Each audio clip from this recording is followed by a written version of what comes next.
Selamat malam Bapak dan Ibu sekalian, Pak Bowo, Pak Haryanto. Ini kelihatannya saya belum kenal nih. Salam kenal ya Pak ya, dari Bandung Pak.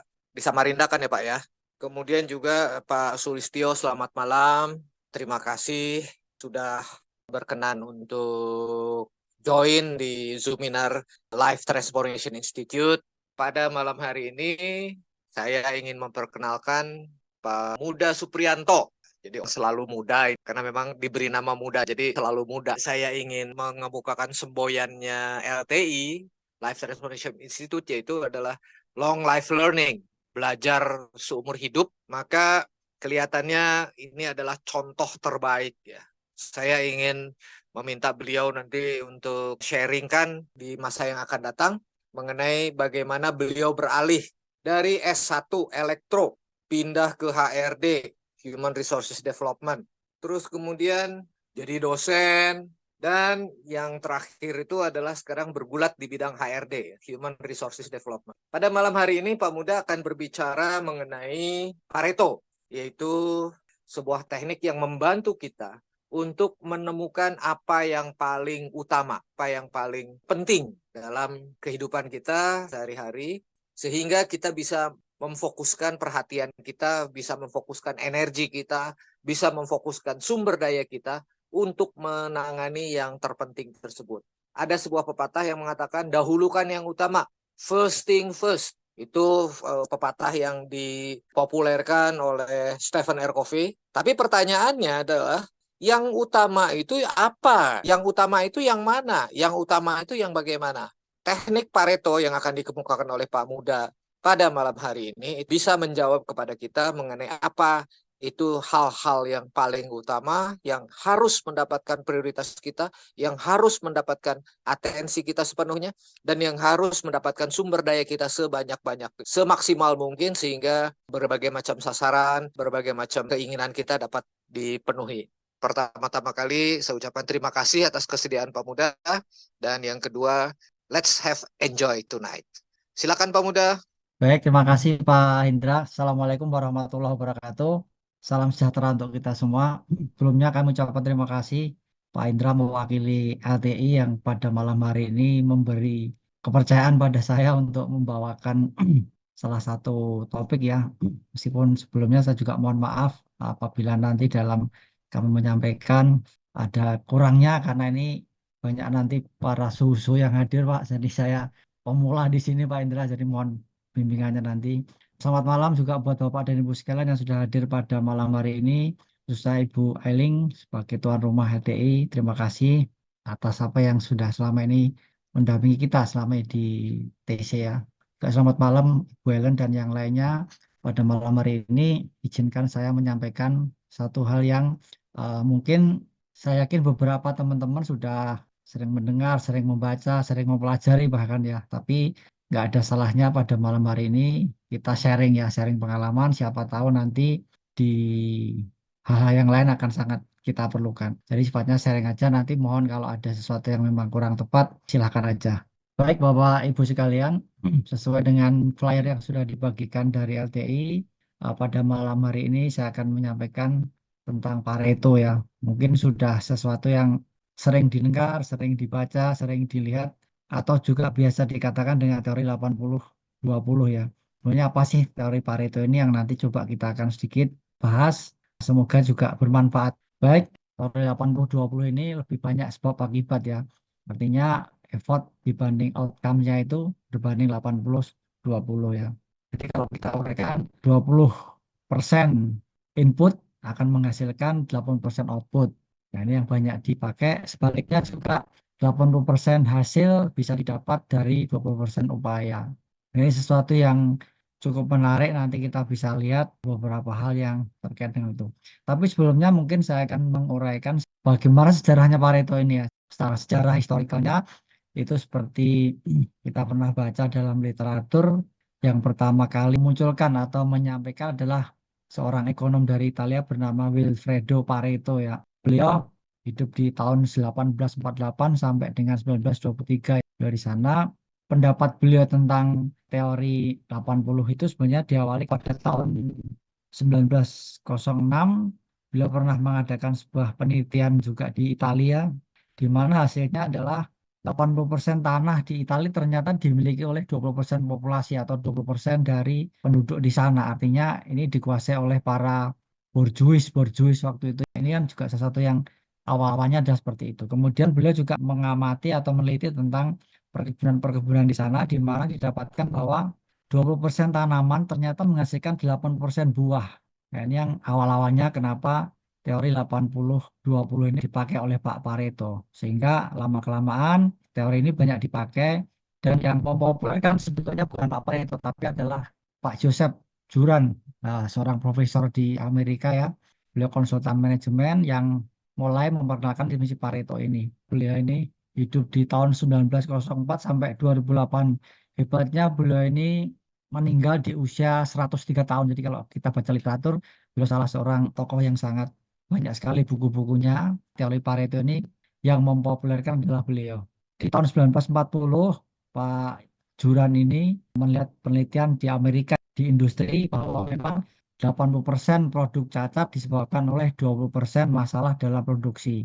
Ini karena beliau konsultan di sana sehingga beliau meneliti ternyata memang konsep 80-20 ini mulai banyak dipakai lah oleh beberapa pihak untuk memperlancar teori mereka. Sejak itulah mulailah dikenal dengan konsep Pareto 80-20.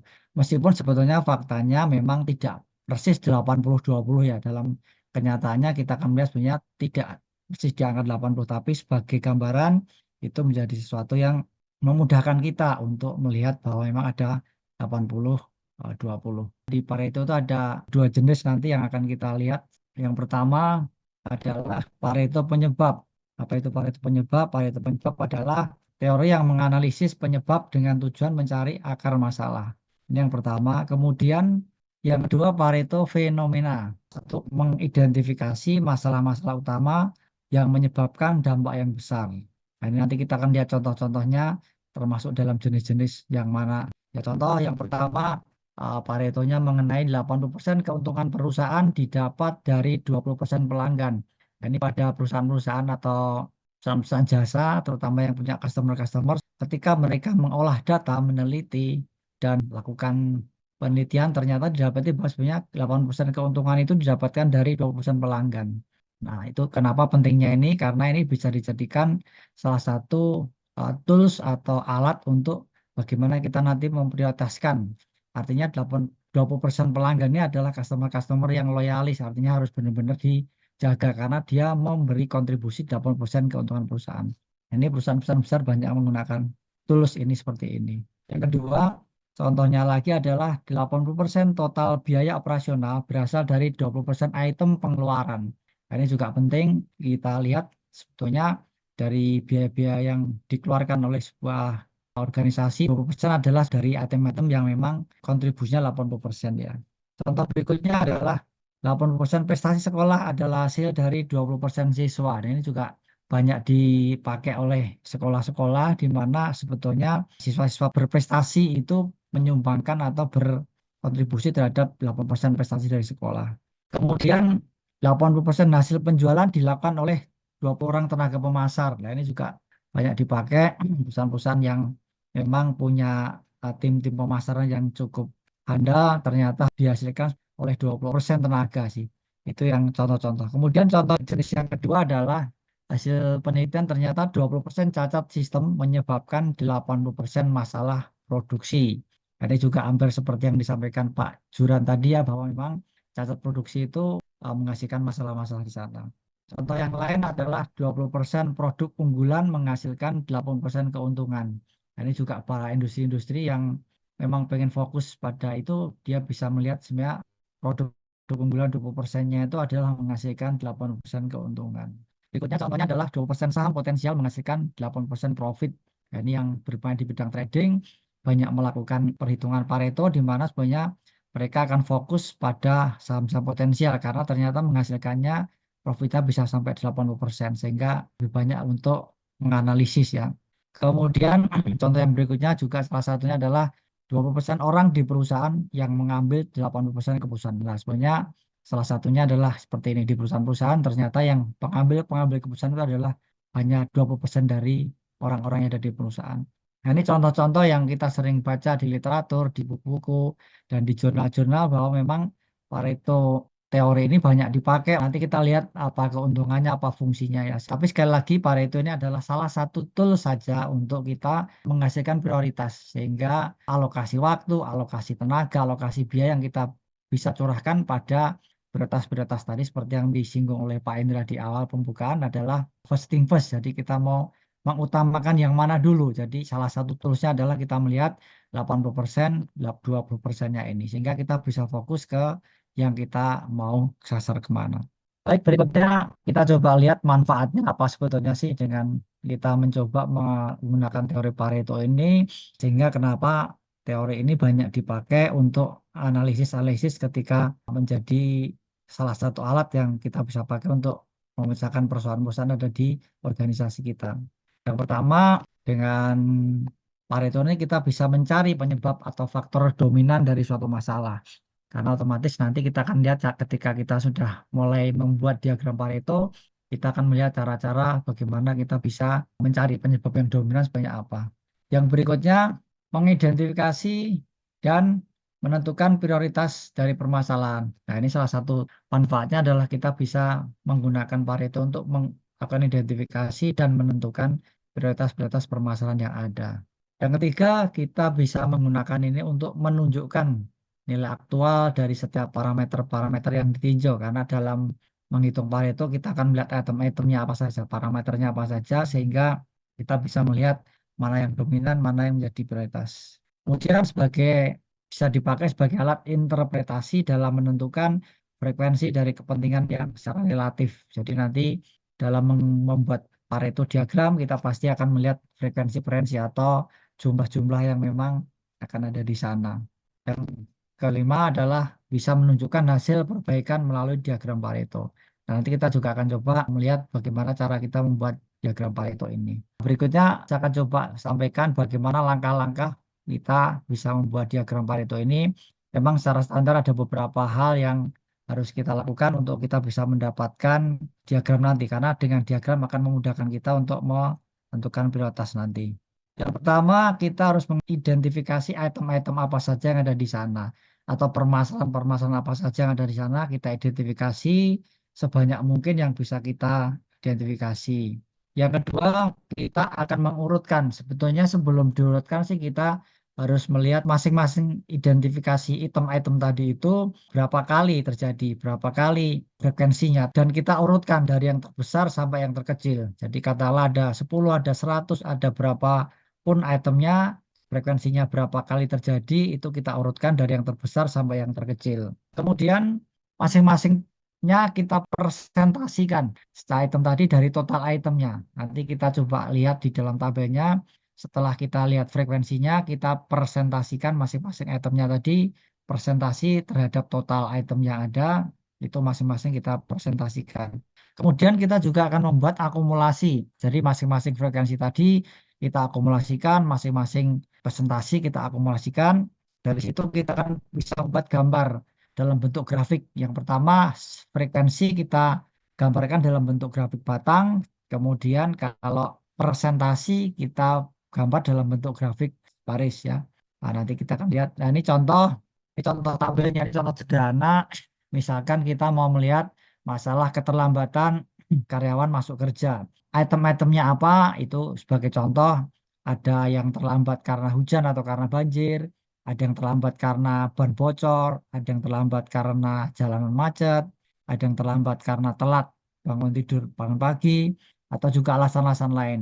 Nah, dari masing-masing ini kita lihat frekuensinya. Ini sebagai contoh dalam 1 bulan misalnya, itu karyawan yang terlambat masuk kerja karena hujan atau karena banjir ada 10 kali. Kemudian karena ban bocor ada 8 kali, ada karena jalanan macet ada 6, kemudian karena telat bangun ada 4, karena alasan-alasan lain ada 2. Nah, ini kita jumlahkan, kemudian frekuensi itu kita akumulasikan. Ya, sebagai contoh, karena hujan banjir ada 10, kemudian karena ban bocor ada 8, kita jumlahkan 8 plus 10, 18. Kemudian jalan macet, 18 tambah 6 ada 24. Kemudian ditambah 4 ada 28 dan ditambah 2 ada 30. Jadi total ada 30 item secara bulanan. Kemudian masing-masing tadi juga kita presentasikan. Ya contoh per dibanding total ya. Jadi ketika ada 10 orang karyawan yang terlambat masuk kerja karena hujan atau karena banjir itu 10 per 30 itu ada 33,3%. Ban bocor ada 8 per 30 itu ada 26,67%.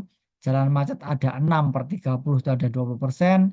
Telat bangun ada 4 per 30 itu ada 13,33%. Dan karena alasan lain itu ada 2 per 30 itu ada 6,67%. Nah, persentase ini juga kita akumulasikan. Jadi di tabel di kolom yang berikutnya kita akumulasikan 33% ditambah 26 itu ada 60, kemudian ditambah 20, ditambah 13 dan ditambah 6 totalnya 100%. Nah, ini nanti kita pakai untuk membuat tabel Paretonya. Yang pertama, untuk membuat tabel Pareto ini kita lihat di frekuensi dulu. Di sebelah kiri ada frekuensinya, di mana ke kanan sumbu X-nya ya, sumbu Y-nya ke atas itu frekuensi, sumbu X-nya ke kanan itu adalah item-item tadi. Contoh tadi adalah hujan, ban bocor, jalan macet, telat bangun, dan juga lainnya dengan masing-masing frekuensi. Jadi tadi hujan banjir ada 10 orang, ban bocor ada 8, jalan macet ada 6, dan seterusnya.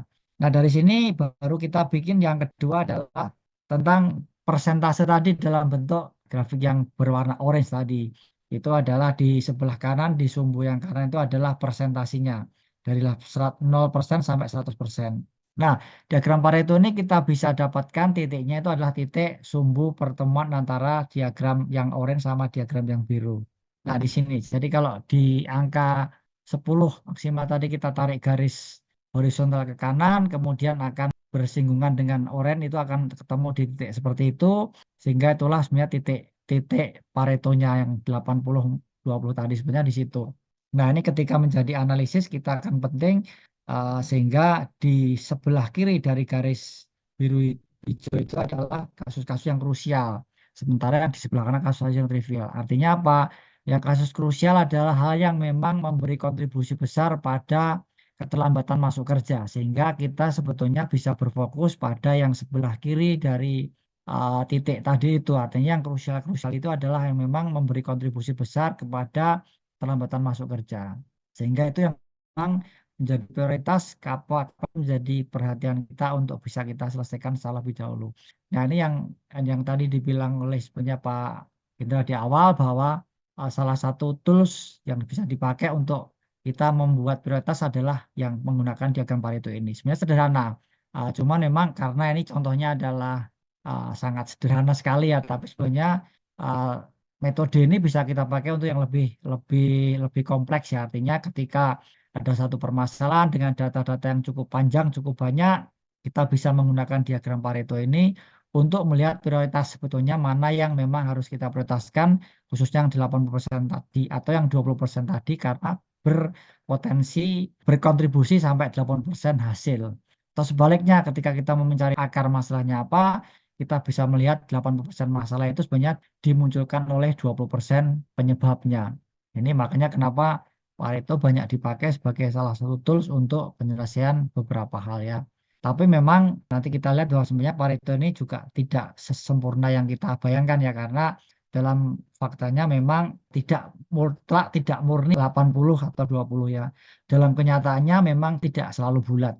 Bisa di angka 70, 30, bisa di angka 75, 25, bisa 27, 73 dan lainnya. Jadi sebenarnya memang untuk mempermudah analisis kita biasa menggunakan 80, 20 ini untuk mempermudah. Tapi sebetulnya faktanya memang tidak sebulat angka itu. Jadi memang ini untuk pendekatan yang biasa dipakai supaya mudah dalam kita membuat perhitungan. Kemudian kalau kita lihat sebenarnya kenapa Pareto banyak dipakai, karena ternyata Pareto juga punya beberapa kelebihan-kelebihan yang bisa kita manfaatkan ya. Yang pertama, sebagai alat bantu untuk mengidentifikasi dan menentukan akar penyebab masalah. Kita telah melihat tadi distribusinya, kita melihat item-item apa saja yang ada di masalah tersebut. Ketika kita memasukkan data-data frekuensinya, kita bisa melihat sebetulnya mana yang menjadi prioritas kita. Kita utamakan yang mana dulu yang mau kita selesaikan. Sehingga tidak serta-merta katakanlah ada 100 masalah, kita selesaikan semua masalah. Ternyata setelah kita Pareto, 80% masalah itu penyebabnya cuma 20%, sehingga kita bisa fokus kepada 20% item tadi. Karena 20% tadi ternyata bisa mengkontribusikan terhadap 80%. Itu yang sederhananya seperti itu. Sehingga ini sangat banyak dipakai, tools ini dipakai untuk membantu mengidentifikasi dan menentukan akar dari penyebab masalah-masalah yang ada. Yang kedua, kita bisa menghemat waktu untuk mengatasi cacat atau kesalahan dengan memberi prioritas tinggi lebih dahulu. Ya, tadi dengan menggunakan Pareto ini kita bisa melihat prioritasnya sehingga tidak perlu menghabiskan semua waktu kita untuk membedah semua masalah, tapi kita bisa fokuskan kepada yang memang kita prioritaskan berdasarkan perhitungan yang 80-20 tadi itu. Bisa menentukan dampak kumulatif dari suatu masalah. Ya, tadi kita lihat di grafik tadi, ketika dia ada di daerah yang krusial, itu artinya dampak kumulatifnya, karena kita juga menghitung secara persentase akumulasinya itu jadikan di sana, sehingga kita bisa menentukan dampaknya seberapa besar yang terjadi di sana. Kita dengan hasil Pareto tadi sehingga kita bisa merencanakan tindakan-tindakan apa yang perlu diambil untuk memperbaiki masalah-masalah yang ada. Dari situ kan kembali lagi kita bisa menghemat waktu, kita bisa menghemat biaya, menghemat tenaga untuk fokus dulu pada hal yang memang penting, krusial. Karena memang sudah kita lihat berdasarkan data masalah-masalah apa yang krusial yang kita akan fokuskan untuk kita selesaikan terlebih dahulu, sehingga itu menjadi prioritas kita. Ya, ini sebagai kalau kita sering menggunakan, itu pasti kita akan dapat mengasah kemampuan dalam memecahkan masalah dan ketika ujungnya nanti dalam mengambil sebuah keputusan-keputusan yang penting. Ini kelebihannya, pasti teori ini banyak juga kekurangannya ya. Jadi kita selain melihat kelebihannya, kita juga melihat kekurangannya. Salah satu adalah bahwa Pareto ini sebenarnya tidak memberikan solusi untuk masalah. Betul, karena memang solusinya tidak di Pareto. Karena memang ini hanya tool saja untuk melihat masalahnya, prioritasnya mana. Karena memang yang menyelesaikan masalah nanti pasti tidak di sini. Jadi sebenarnya Pareto ini hanya sekedar alat bantu untuk melihat permasalahannya, tapi tidak memberikan solusi. Yang kedua, Pareto ini hanya berfokus pada data masa lalu, artinya data-data yang sudah ada. Pareto ini tidak bisa dipakai sebagai alat prediksi masa depan. Ya, karena dia hanya berfokus mengolah data. Sebenarnya Pareto hanya mengolah data, menyajikan data mana yang berpotensi atau berkontribusi terhadap masalah tadi. Sehingga memang yang kita bisa olah itu hanya pada masa data-data yang sudah terjadi. Sementara alat ini tidak bisa dipakai untuk memprediksi atau memperkirakan masalah yang kemungkinan akan terjadi. Sehingga memang keterbatasannya adalah hanya fokus pada data-data yang ada yang masa lalu. Kemudian ini hanya datanya data kualitatif saja sebenarnya memang, karena cuma dilihat 80%-nya, tapi kita nggak bisa melihat secara detail datanya karena ini hanya menunjukkan tren-tren data saja. Jadi memang untuk pengolahan data selanjutnya tidak bisa murni menggunakan Pareto ini saja.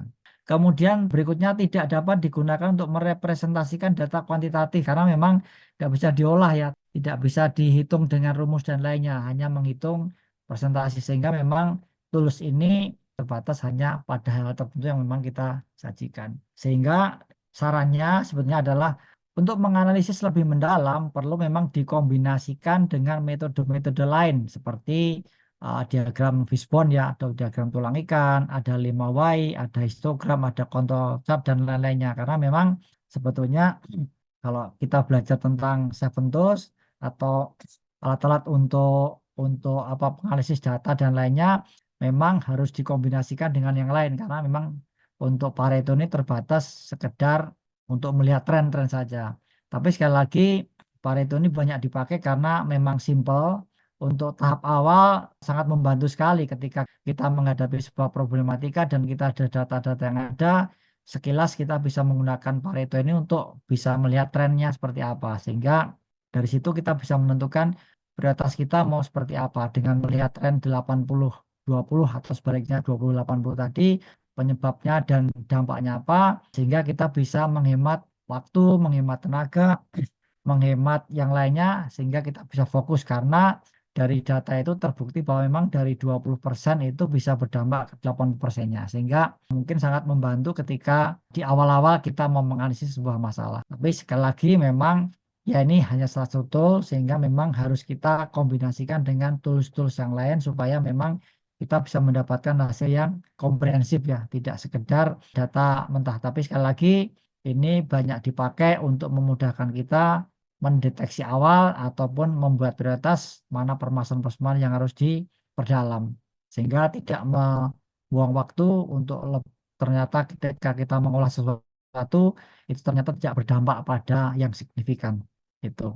Nah, Bapak Ibu sekalian, sekali lagi angka 80-20 ini adalah angka yang sifatnya hanya patokan saja, tapi bukan angka yang pasti. Artinya ketika kita menghitung data, mungkin angkanya tidak persis 80 atau 20. Ya, ketika kita mengolah, mungkin di antara itu bisa di bawahnya, bisa di atasnya. Tapi sebagai sebuah teori yang cukup dikenal dan banyak dimanfaatkan, itu sekarang banyak dipakai juga untuk beberapa. Bahkan kalau saya baca literatur, di beberapa industri itu sekarang bahkan sudah ada aplikasinya Bapak Ibu sekalian ya.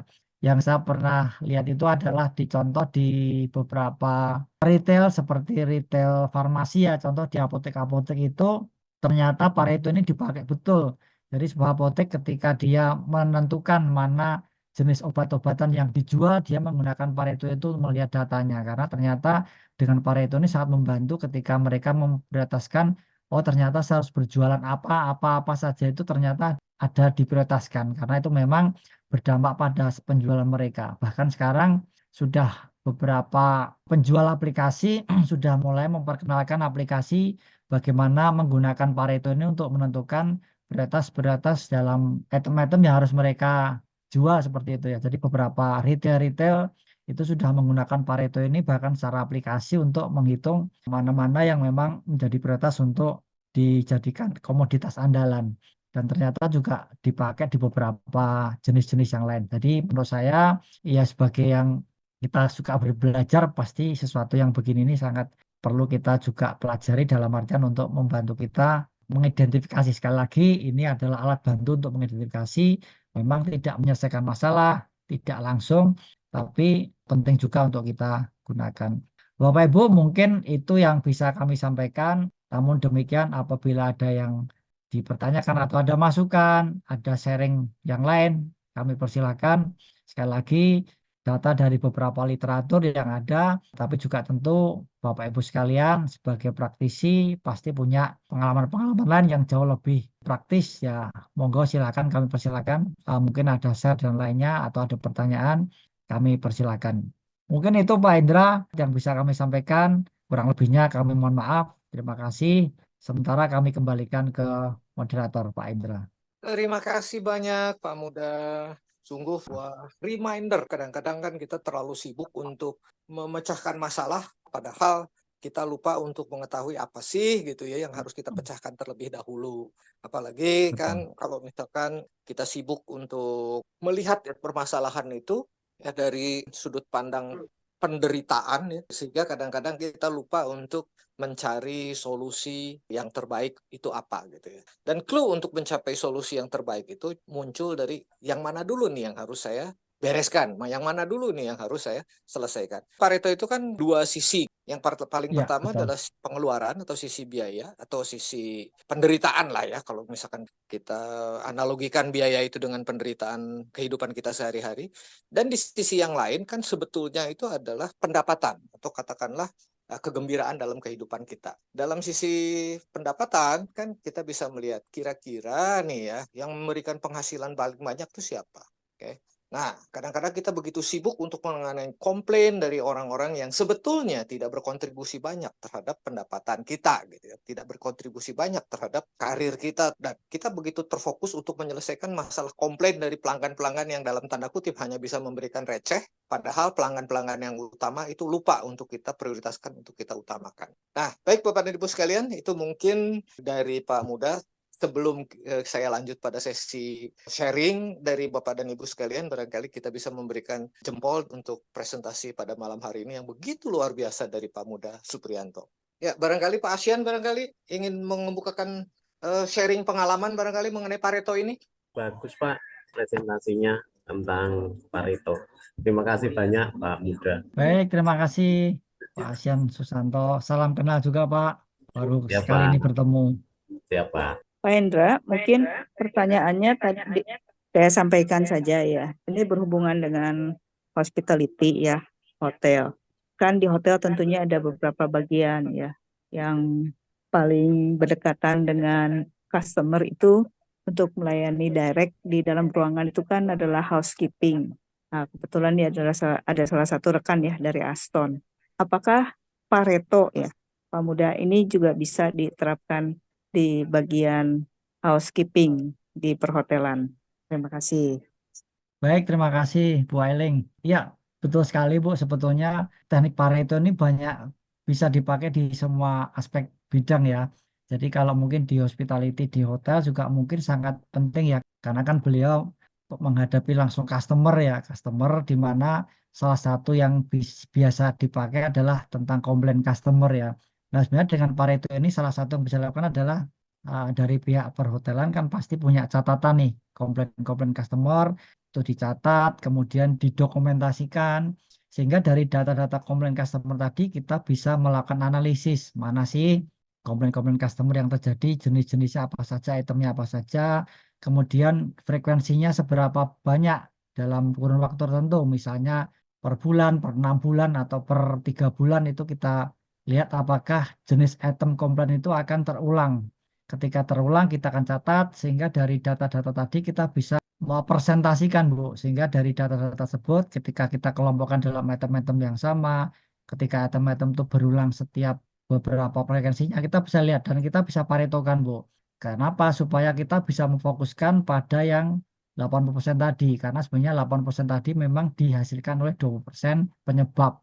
Itu yang terjadi umum sih. Memang sekali lagi angkanya pasti tidak bulat di 80, tapi minimal dengan ini kita bisa fokus pada yang memang berdampak krusial terhadap komplain customer sehingga fokus dari pihak hotel katakanlah itu bisa fokus pada 20%-nya untuk bisa menyelesaikan 80% masalah tadi. Ya, biar banyak dipakai seperti itu, Bu. Jadi sebetulnya di bidang manapun kalau kita mengolah datanya, kalau kita bisa kolek datanya secara baik, pasti kita bisa menggunakan itu secara lebih komprehensif. Mungkin itu Bu Ailing. Jadi pasti bisa Bu kita untuk menghitung menggunakan Pareto ini di masalah apapun apalagi terkait dengan customer ya pasti itu juga salah satu yang memang harus jadi perhatian utama perusahaan-perusahaan yang hospitality ya terkait dengan customer karena itu pasti menjadi perhatian utama yang harus segera diselesaikan. Mungkin itu jawaban dari kami Bu Ailing. Terima kasih sebelumnya. Terima kasih banyak Pak Muda. Baik Bu, mungkin Bapak dan Ibu sekalian bisa sharing juga pengalaman terkait itu sehingga kita bisa menambah wawasan lah yang sudah pernah kita terima. Saya ingin membagikan sedikit ya pengalaman saya dengan menggunakan Pareto ini. Ya, Jadi dipersilakan Pak Indra. saya punya customer waktu saya masih di batik itu saya kumpulkan ya penjualan dari batik, saya lihat siapa yang beli, kemudian juga mereka beli apa, kemudian berapa kali mereka datang, berapa pembelian mereka, dan dari situ saya kumpulkan, saya jadi punya profil pelanggan. Nah, jumlahnya nggak banyak. Jadi kurang lebih dari sekitar 300 orang pembeli, ya, pembeli yang datang mampir, beli datang mampir itu kurang lebih hanya sekitar 18-20 orang.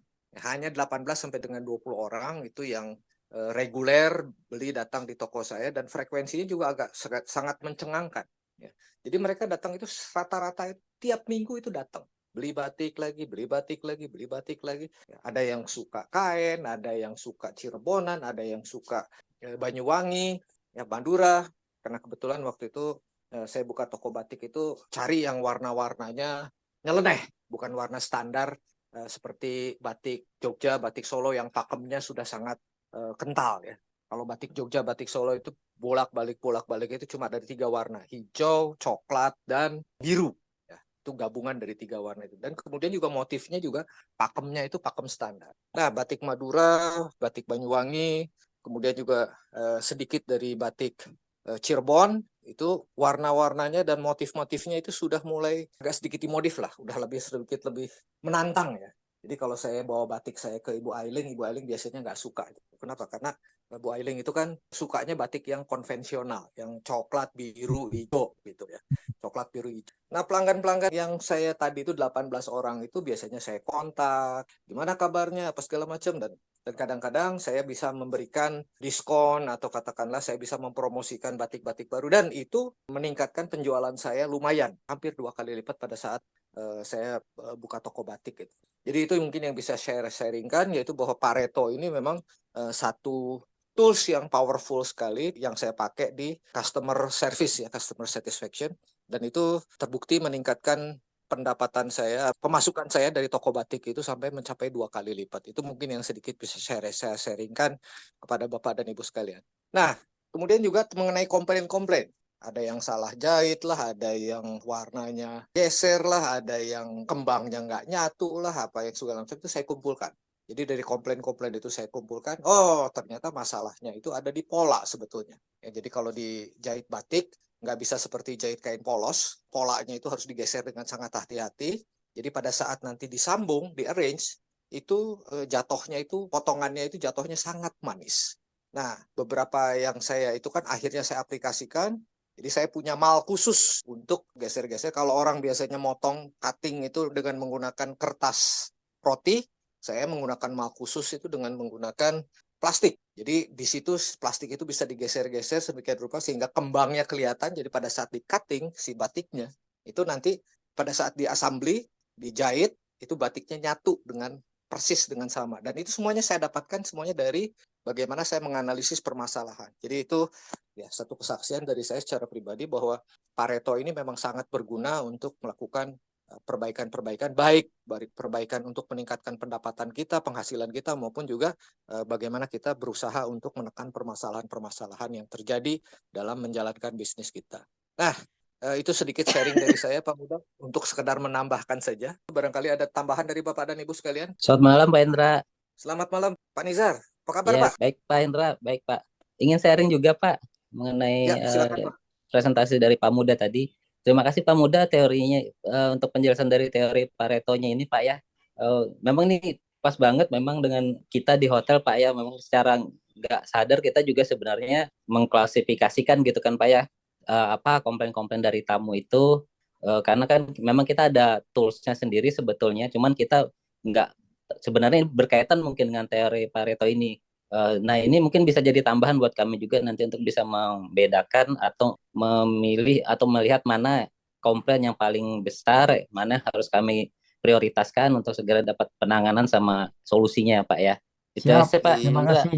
Pak Muda, ya kami terima kasih sudah ada dapat insight baru mengenai teori ini. Siap, betul sekali Pak Nisar. Ya, jadi betul Pak, memang literatur yang kami baca juga memang terkait dengan customer-customer itu banyak menggunakan Pareto. Tapi sebetulnya Pareto juga tidak terbatas di situ Pak, tapi juga kita bisa memanfaatkan di lini-lini yang lain. Contoh misalnya dari sisi pembiayaan itu banyak juga Betul, Pak. dipakai karena ternyata dari hasil penelitian itu juga menunjukkan bahwa sebenarnya ketika item-item biaya besarnya itu sebenarnya nggak semuanya sih dari kita ketika kita melis data itu ternyata 20-80 itu juga banyak terjadi Pak, meskipun nanti memang betul tidak dianggap bulat ya, tapi sebenarnya kita bisa prioritas, contohnya adalah ketika kita menghitung pengeluaran sebuah organisasi ya, itu kalau kita lihat sebenarnya 80% pengeluaran itu dihasilkan dari 20% item saja. Nah, itu makanya kita fokus ke sana supaya memang kita bisa menjaga itu di situ, tapi juga yang banyak dipakai betul Pak, memang di ketika organisasi yang berkait dengan customer-customer itu memang betul banyak menggunakan teori ini meskipun banyak modifikasi, banyak apa, tapi prinsipnya sebenarnya untuk mencari prioritas tadi Pak, supaya kita bisa menghemat waktu, menghemat tenaga, menghemat pikiran supaya kita bisa fokus karena memang dampaknya sangat besar Pak.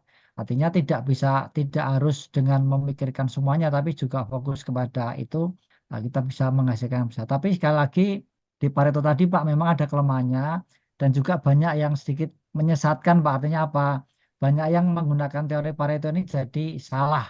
Salahnya gini, lu kan bilangnya cukup 20% menghasilkan 80, sehingga yang 20% nggak perlu, sebenarnya nggak juga. Artinya bukan berarti yang ketika kita menggarap 80% itu yang 20-nya kita lupakan, nggak boleh. Tetap kita target kita 100%, tetapi prioritas utamanya first thing first-nya adalah di 80-nya tadi supaya kita bisa ya pencapaiannya jadi maksimal. Tapi bukan berarti yang 20 harus kita ignorekan, nggak boleh juga Pak Indra ya. Tetap harus kita pikirkan seperti customer, bukan berarti yang sedikit kita abaikan, tidak. Cuman kita fokuskan kepada yang besar tadi supaya dampak besarnya segera kita bisa dapat. Tapi tetap di yang kecil juga harus kita perhatikan. Mungkin itu yang kalau kita banyak baca literatur memang disarankan seperti itu. Jadi bukan berarti terjebak ke 80-nya lalu 20-nya nggak diurusin, nggak boleh juga begitu. Tapi kita prioritaskan yang 80 dulu supaya itu dampaknya langsung dirasakan.